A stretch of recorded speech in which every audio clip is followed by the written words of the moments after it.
I was going to come with a question about, who's the player that made your career and made all your tackles. Probably was going to end up being you. I think because you couldn't tackle, you made my career because you got sacked. So fair enough, Next on Rugby Wrap-Up, Sevens World Series all-time try scorer Dan Norton, Seattle Seawolves star Matthew Drew Turner, and Rugby United New York interim GM Steve Lewis.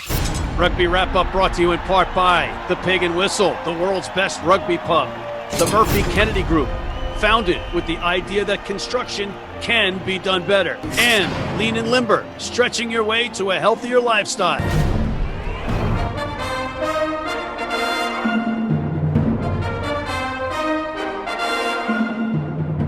Hey everybody, welcome back to Rugby Wrap-Up. Matt McCarthy in Midtown Manhattan, joined by my bourgeois friend on the Upper West Side, Mr. Stephen Lewis, and two special guests, former teammates with England Sevens, Mr. Daniel Norton and Mr. Matthew Drew Turner.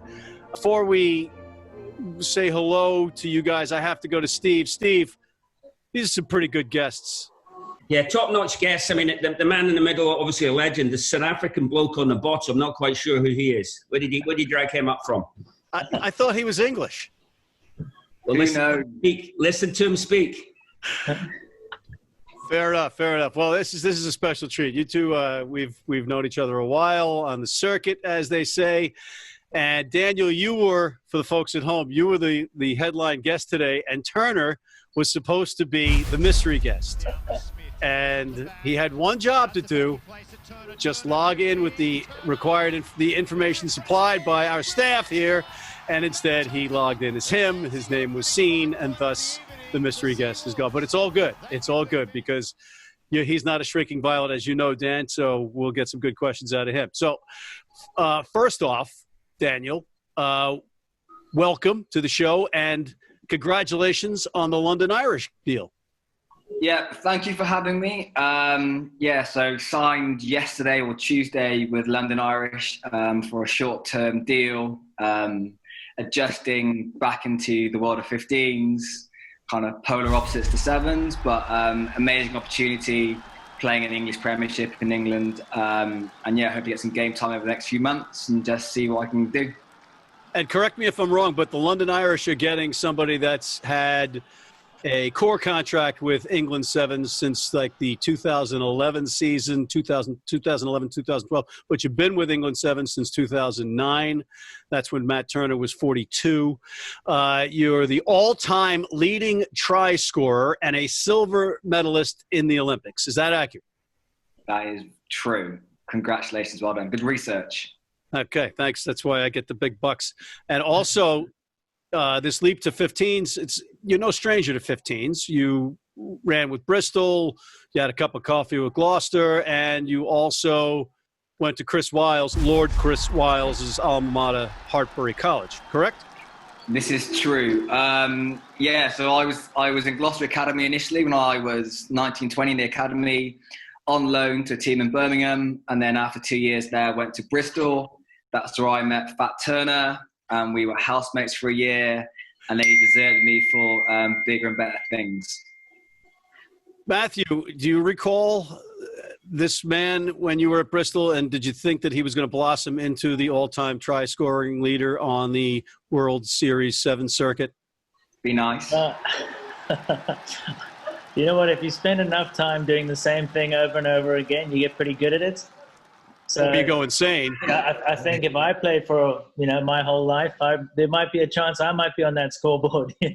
Yeah, I don't know, Turner. I don't know. No, obviously, as Dan said, we live together down in Bristol. I'm the reason why he's married to lovely Samantha now. I kept them together. I'm a bit of a good counsellor. But from a rugby point of view, before I even played sevens, he scored that great try in London, and that was kind of the Kickstarter. And a lot of people actually thought there was actually something special in Dan's rugby ability. I'm still looking for it. Let's go down 10 years down the line, silver medalist, top try scorer in the world. The facts don't lie. Now, Daniel, it's not all rosy because of recent events. England Sevens basically announcing that we're not 100% sure what they're announcing. Is it the end of England Sevens? Will England Sevens be partaking in the Olympics? What happened? The answer to that is no. It's Team GB. Ooh. Don't Circle gets the square, Steve Lewis. Don't rile the Scotsman early on. Yeah, so as Steve's alluded to, yeah. So I think moving forward, there's not a definitive answer to what that may look like for us. But as you mentioned, back in 2010-11, we went full-time program. So kind of 10 to 12 guys were training full-time, employed by the RFU just to do sevens. Fast forward 10 more years to where we are now. Due to the pandemic, the lack of money, the RFU are announcing losses. They didn't see sevens as a viable option for the short term, and they were trying to obviously cut and trying to save some money somewhere. So the sevens program has stopped for the short term, but again, with there being no sevens on the horizon for the next couple of months, they're looking at options around what sevens may look like moving forward post-Christmas. The pandemic has caused some grief across the globe, but one could argue not much more than one could argue that you have incurred a lot of that. I mean, you're missing out on your World Series 7 circuit cut short. The Olympics pushed back at least until next year. We all don't know what's going to happen. And now England 7 saying, hey, we're up. Have you played your last match in an England Sevens jersey? I think it's hard to say at the moment. Who knows? Who knows what the landscape of sevens will look like when it comes back into play? Again, no one knows when that's going to be. They haven't announced any tournaments yet, or what the season may look like moving forwards, new season. So, yeah, for me, it's now about worrying about kind of tomorrow and the job I will do in training and trying to get myself in a position to adjust and be the best version of myself in 15s.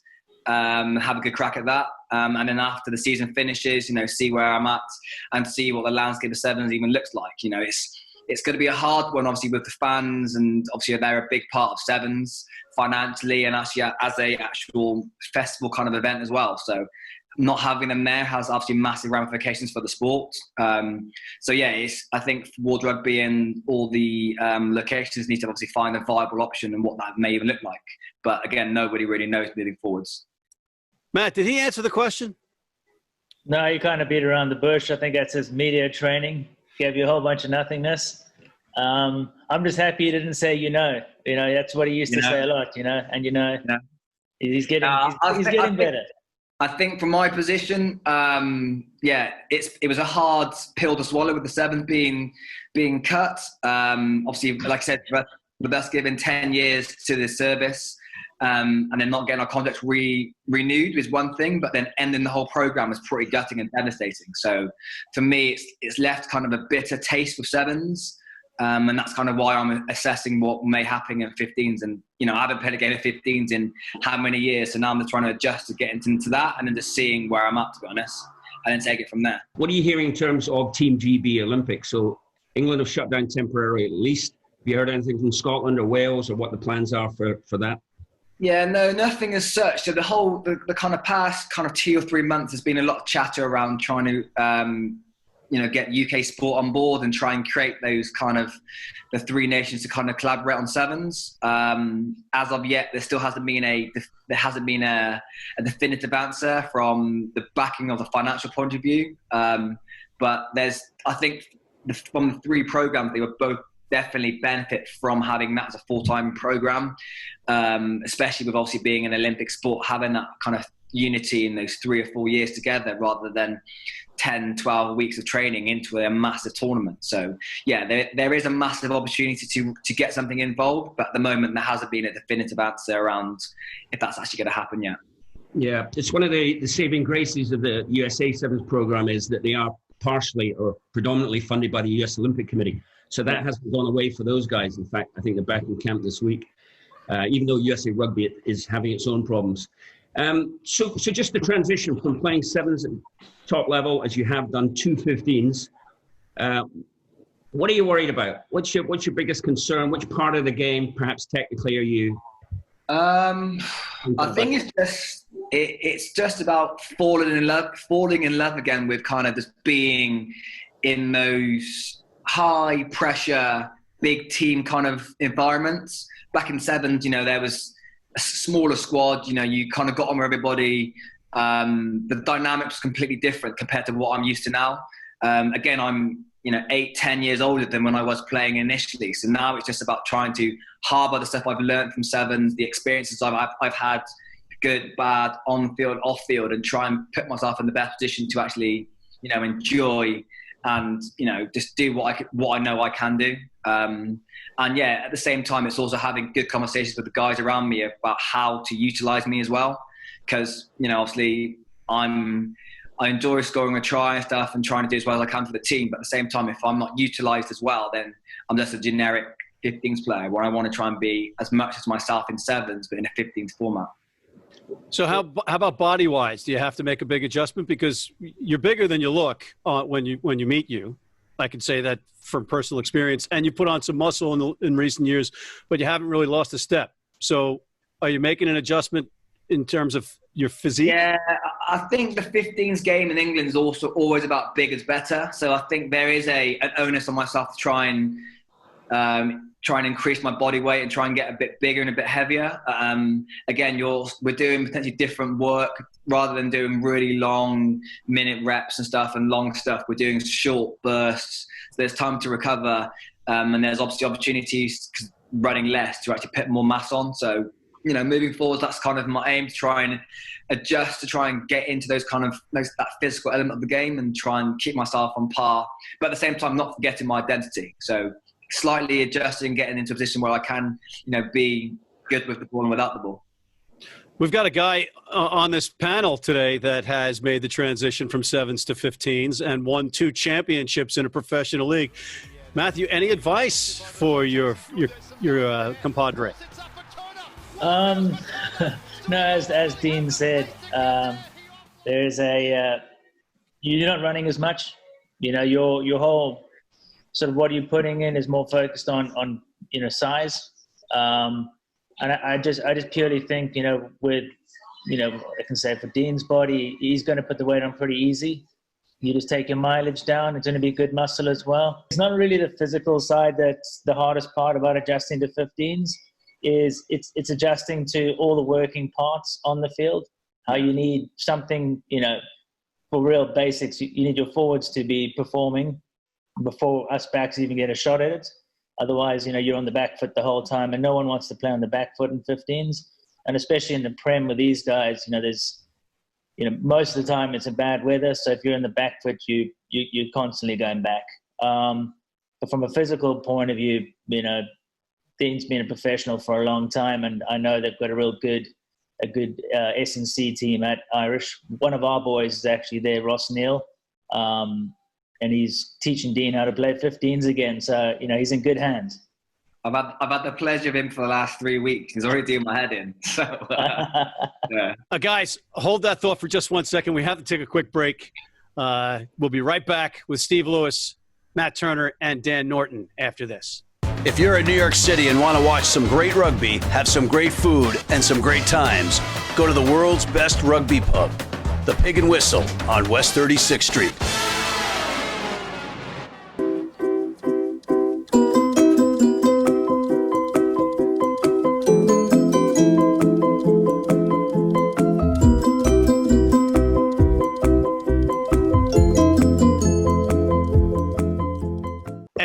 Back. Matt McCarthy in Midtown Manhattan, Steve Lewis on the Upper West Side, Dan Norton in England, and Matt Turner in Seattle.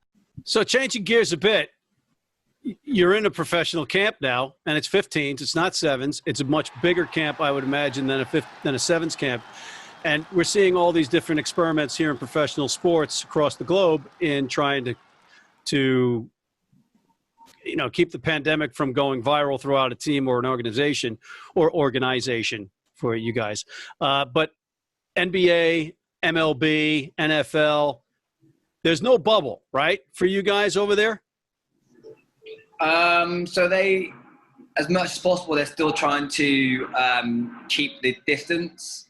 So like within gym stuff and within like maneuvering around the club, there's also like a one-way system. But then at the same time, by the time you get into training, it kind of all falls down because you're in close contact.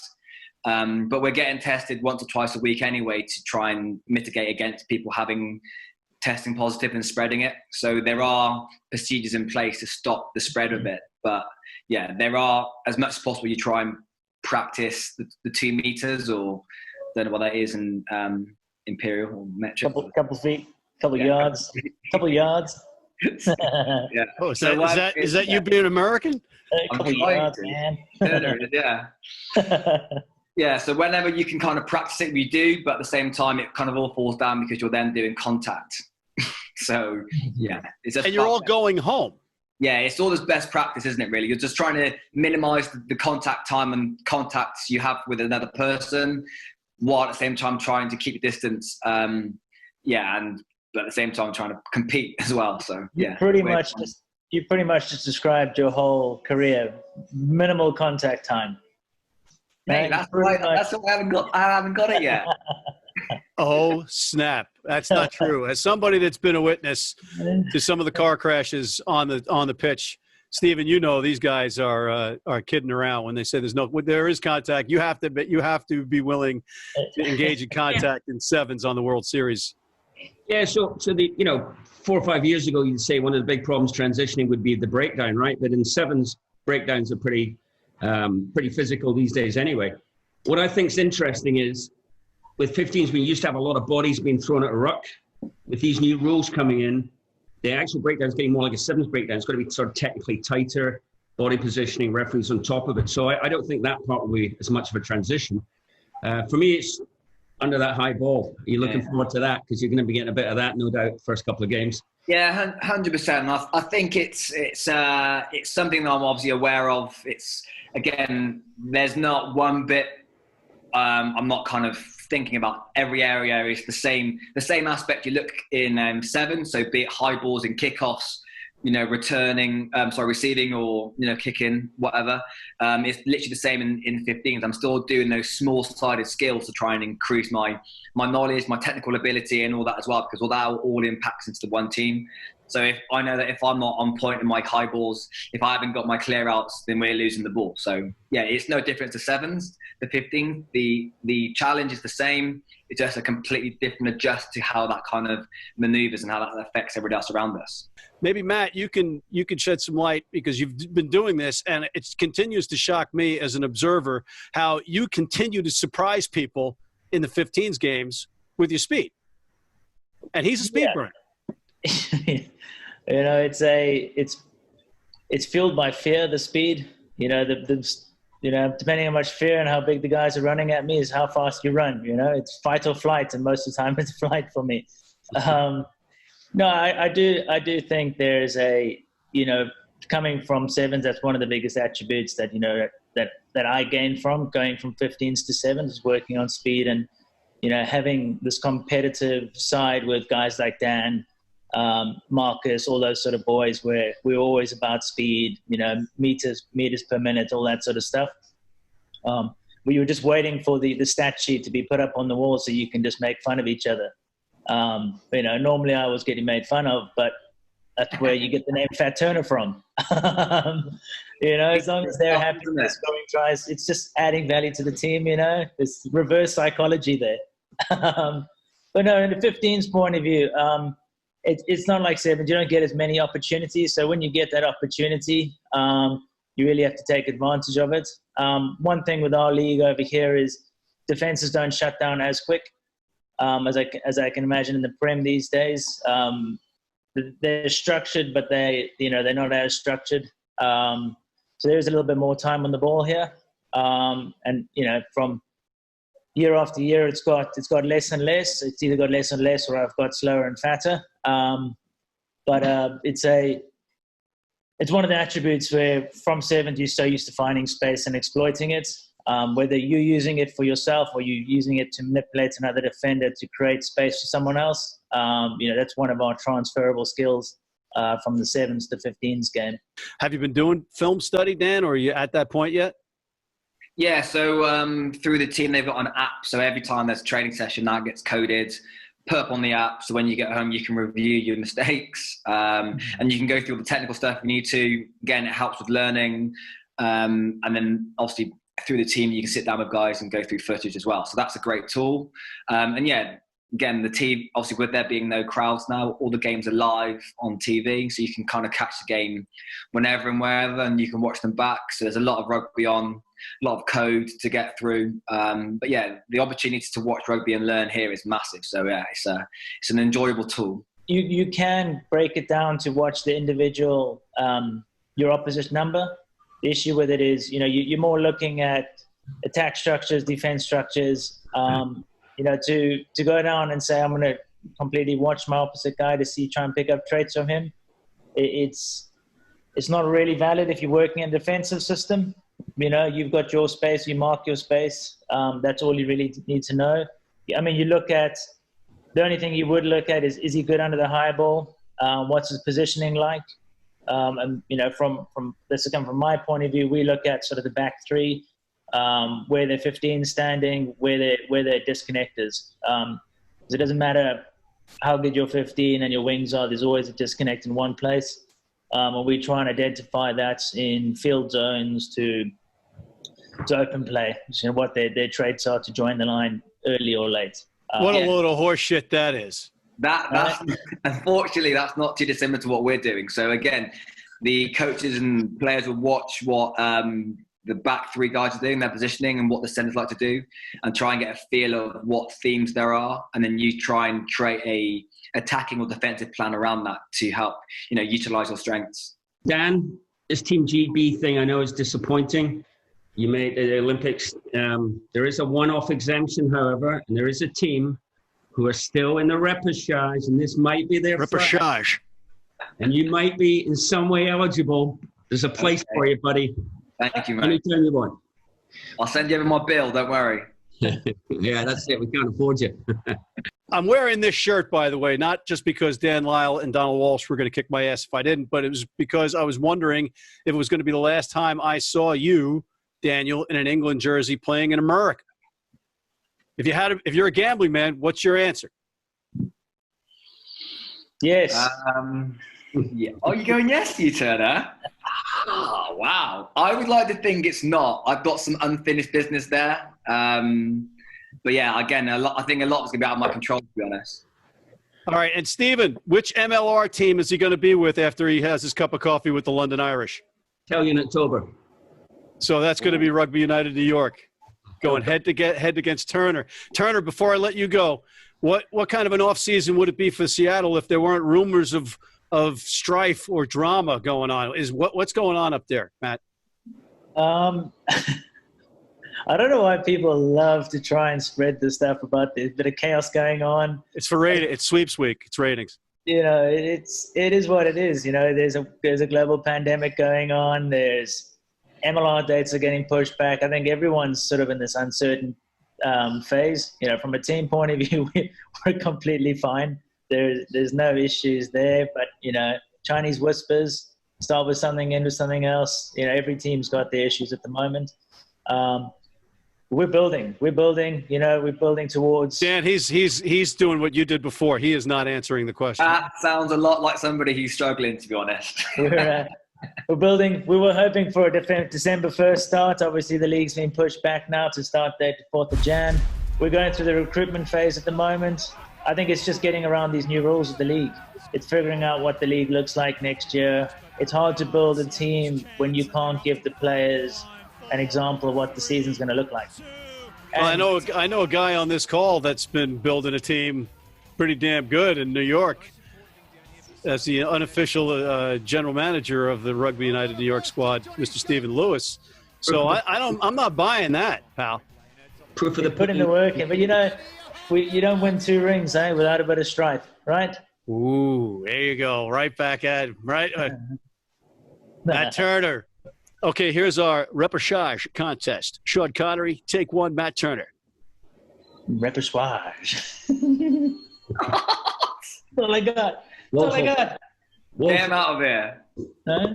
Dan, go ahead. Repechage. That's 3rd place for me. Where's the schwage? It's I said schwage. It's It's schwage. reperchage. It's Oh, repertoire. schwage. No, it's repertoire. All right, let the Scottish guy go. Go ahead. Out there. Reperchage. All right, beautiful. Ladies and gentlemen, we have an issue between Matt Turner and Dan Norton that we need to settle once and for all.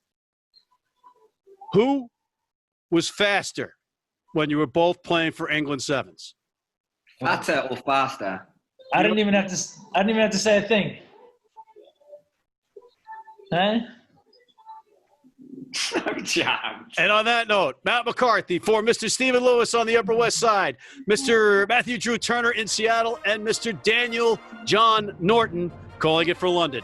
Stay safe, everybody, and tune in next time on Rugby Wrap-Up.